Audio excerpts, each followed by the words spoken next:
I think that at this point, it's blatantly obvious that Jiren is just too powerful for this thing.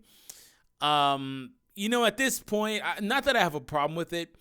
At this point, I'm just trying to struggle like, hey, how is anybody going to fight this guy? I mean, aside from Goku getting Ultra Instinct back, there's literally no way to fight this guy, especially after watching this episode and watching who would be presumably one of the remaining strong characters from the other universes in this tournament still, aka Hit, get eliminated.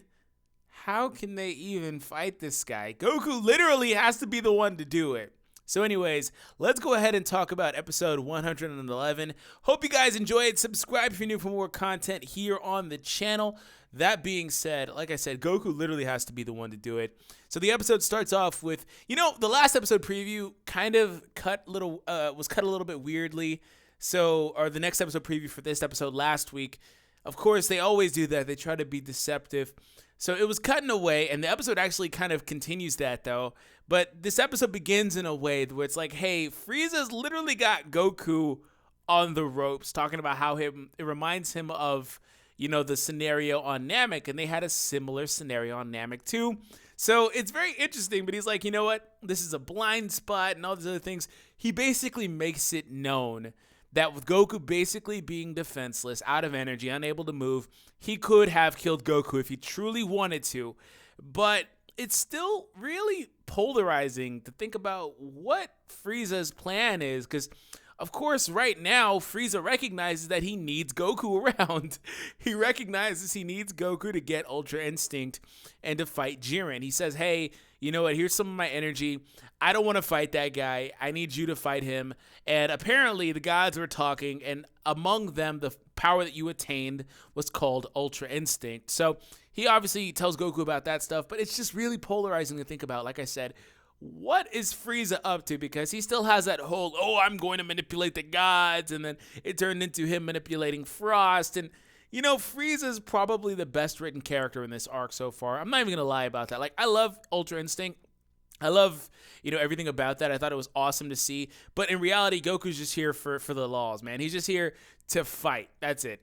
Jiren is cool, but Jiren barely even speaks. I thought Hit had very good character development in this.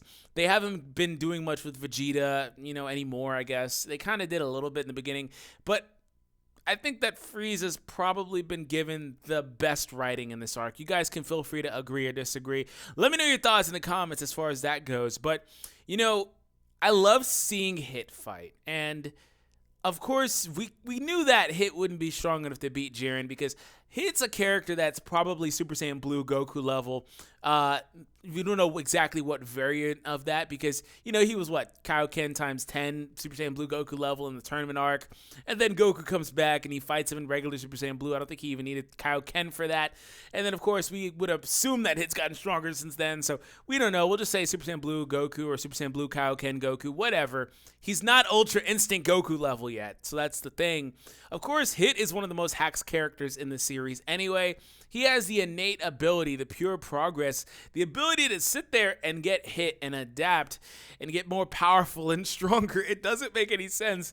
In fact, I'm going to do a video on it and talk about Hit specifically because I think he's one of the most hacks characters in the show, just in general. Not the most powerful, not the most broken, but just flat out most hacks. Time skip is ridiculous.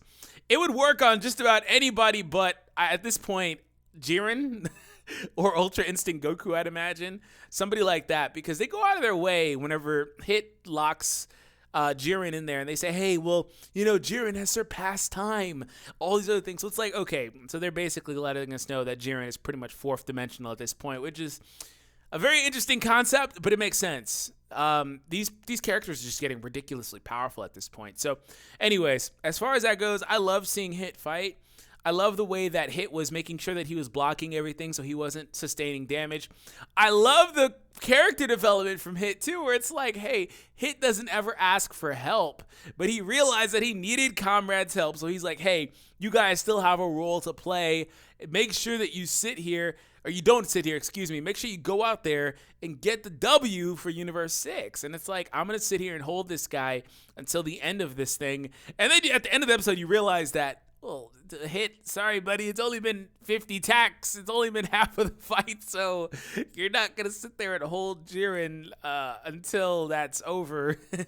So I did enjoy that, and I thought that it was awesome seeing how Jiren just instantly was countering Hit's time skip. And, they have to do that. Of course, by nature, Hit's ability to, time skip would be one of the most busted ones in the show just in general, right? It has to be because he's literally storing time, going to a separate space, and manipulating it that way. It's literally one of the most busted things you can do, but they have to have ways, no matter how stupid, in my opinion, it could be, for that to be countered. For example, probably the worst one is Blue Kaioken Goku in the Universe 6 arc, where he literally just outsped Hit's time, which was like, oh, it got to a point where they started like kind of predicting what Hit was going to do as well. So there's different ways that they try to make you able to counter it.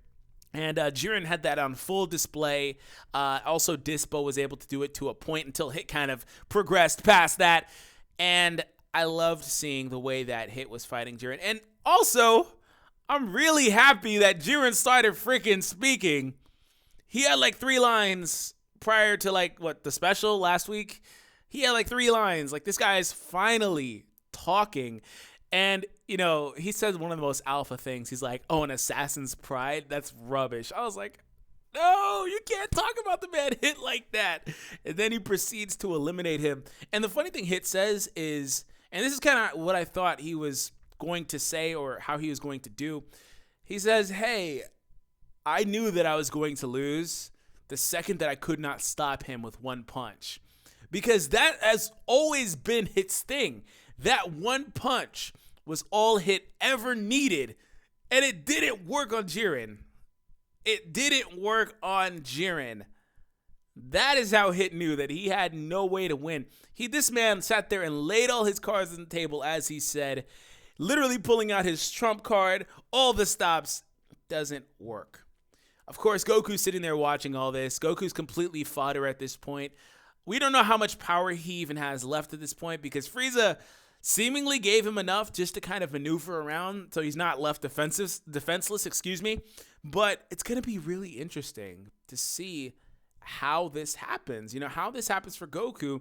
Because, of course, if you saw the promo art, Goku had that red ring around him when he was in Ultra Instinct. He had no shirt. The Dokkan card, too. Ultra Instinct Omen, a lot of people have been talking about that lately. That does mean that it's not mastered. Even the card art has him with no shirt on. He's not at a point like that yet, and especially he wasn't like that yet. So, obviously, that's blatant foreshadowing. Something is going to happen. That form will come back because it's blatantly obvious that that's the only way they can fight that guy. And as far as it goes, I really did like, the way that Champa was like, hey, Hit, good job out there. Seriously, because I was like, now he's going to have to hear Champa's mouth, and now they're going to talk bad about him. But he was like, no, good job. And that's actually kind of the same thing that Beerus did.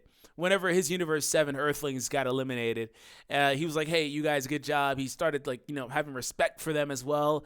And I really did enjoy that, too. And one other thing, we saw the Namekians. We're going to be seeing them next week. We finally see these guys in action. I think they showed them last week for, a brief second. Or a week prior to that for a brief second. But they finally show up. They try to get a sneak attack on Goku. But Gohan and Piccolo do show up. So it'll be cool to see them again. Oh. Can I just voice one more time my displeasure for Ribrianne? Can we every time I see Ribrianne, this is how bad it is. And I'm totally exaggerating. Every time I see Ribrianne, and I think that episode's a 10, it instantly becomes an 8 to me. Just like I said, I'm exaggerating. But still, you get my point.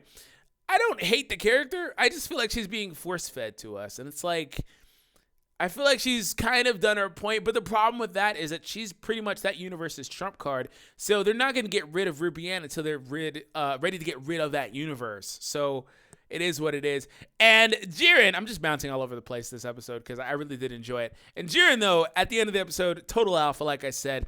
This man is sitting there meditating. He looks at Goku and says, you guys don't need me for any of these guys anymore. Wow. Wow. He said the fighters that I was needed for are no longer here. So that was Ultra Instinct and probably Hit. So Wow. Okay. Well, that's it. Anyways, I do hope that you guys enjoyed this review. Hope that you guys, well, I guess it was kind of just me fanboying. Overall, though, my general opinion to kind of make it a review was that I thought the episode was really good. I enjoyed it. It was a good follow-up to last week. Sometimes when they do big things like that, have very successful episodes, they drop off heavily the following week. I feel like this was a good follow-up episode. It was nice to see Hit get size. It was nice to see Hit's development. It was nice to see Champa, a little bit. It was nice to see a lot of the things that I talked about in this episode review. So anyways, have an awesome day. Thank you guys. I'll catch you guys in the next episode next week.